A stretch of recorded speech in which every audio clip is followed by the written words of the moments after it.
Salam, Bapak, Ibu, Saudara-saudara, dan pemirsa sekalian, bertemu kembali dalam penjelasan pelajaran Firman Tuhan.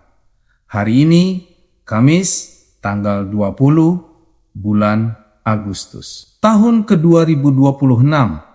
Judul pelajaran hari ini adalah Kemenangan Akhir Atas Maut.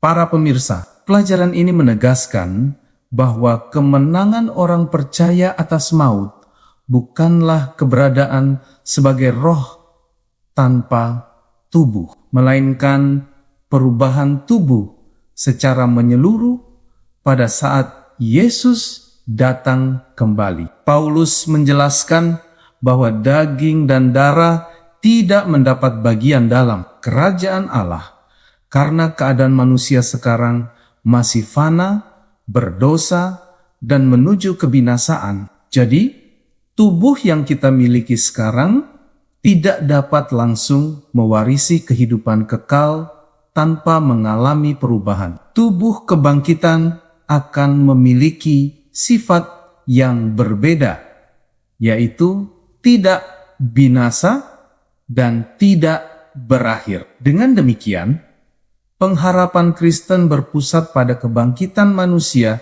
secara utuh dan nyata, bukan pada kehidupan kekal sebagai makhluk tanpa tubuh fisik. Bapak Ibu, istilah daging dan darah perlu dipahami sesuai konteks pembahasan Paulus tentang kebangkitan, bukan sebagai bukti bahwa manusia akan meninggalkan tubuh selamanya. Paulus sedang membandingkan keadaan manusia sekarang dengan keadaan manusia setelah dibangkitkan dan dimuliakan oleh Allah. Tubuh sekarang memiliki kelemahan, kefanaan, dosa, dan akhirnya mengalami kematian. Sebaliknya, tubuh kebangkitan akan diubah sehingga sesuai dengan kehidupan kekal dan tidak akan berakhir selamanya. Karena itu, perubahan tersebut merupakan tindakan Allah yang menghapus seluruh akibat dosa yang merusak kehidupan manusia dan mempersiapkan seluruh umatnya untuk menerima warisan mulia dan kekal. Kerajaan Allah bersama Kristus kelak untuk selamanya dalam kemuliaan. Saudara-saudara, kemenangan akhir atas maut terjadi ketika Kristus datang untuk kedua kalinya dalam kemuliaan dan kuasa dan membangkitkan umatnya yang telah meninggal. Pada saat yang mulia itu, orang mati akan dibangkitkan dalam keadaan tidak dapat binasa. Sedangkan orang percaya yang masih hidup akan mengalami perubahan yang sama. Perubahan tersebut terjadi seketika. Digambarkan Paulus seperti kejadian dalam sekejap mata. Ketika nafiri terakhir berbunyi, saat itulah janji Allah mencapai kepenuhannya karena kematian tidak lagi memiliki kuasa untuk memisahkan umat Allah dari kehidupan kekal. Maut yang selama ini tampak sebagai pemenang, akhirnya ditelan oleh kemenangan Kristus sempurna dan tidak dibatalkan.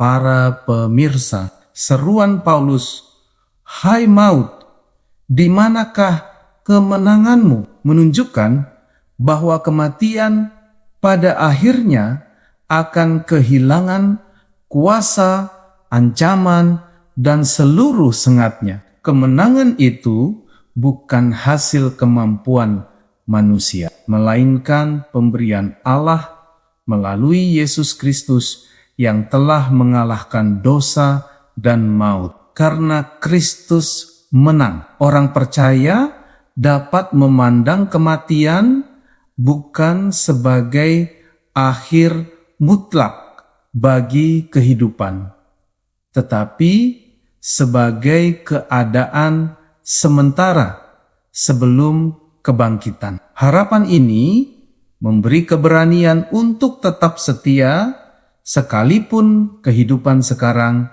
dipenuhi penderitaan, kehilangan, dan ketidakpastian. Oleh sebab itu, iman kepada kebangkitan bukan sekadar penghiburan emosional, tetapi dasar kokoh dan kuat bagi pengharapan dan ketekunan Kristen setiap hari di tengah dunia Bapak Ibu.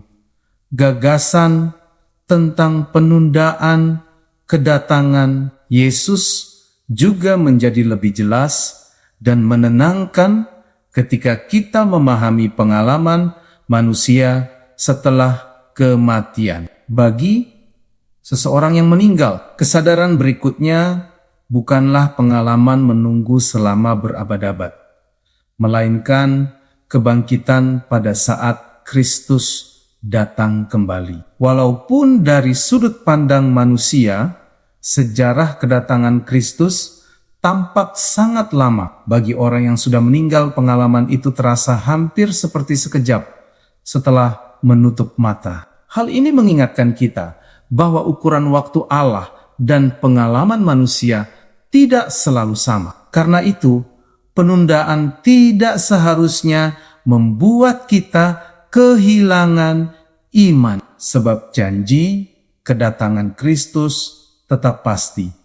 Saudara-saudara, pelajaran ini mengajak kita memandang masa depan dengan pengharapan yang kuat dan hidup dengan kesetiaan pada masa sekarang. Kematian bukanlah kata terakhir, karena Yesus menjanjikan kebangkitan dan perubahan tubuh bagi semua umat yang percaya kepadanya. Pada saat nafiri terakhir berbunyi, tubuh yang fana akan menjadi tidak fana dan mulia, dan kemenangan Kristus atas maut akan dinyatakan secara nyata. Kesadaran tersebut seharusnya mengubah cara kita menghadapi kematian, kehilangan, penderitaan, dan perjalanan hidup yang terasa singkat. Kita dapat menantikan kedatangan Yesus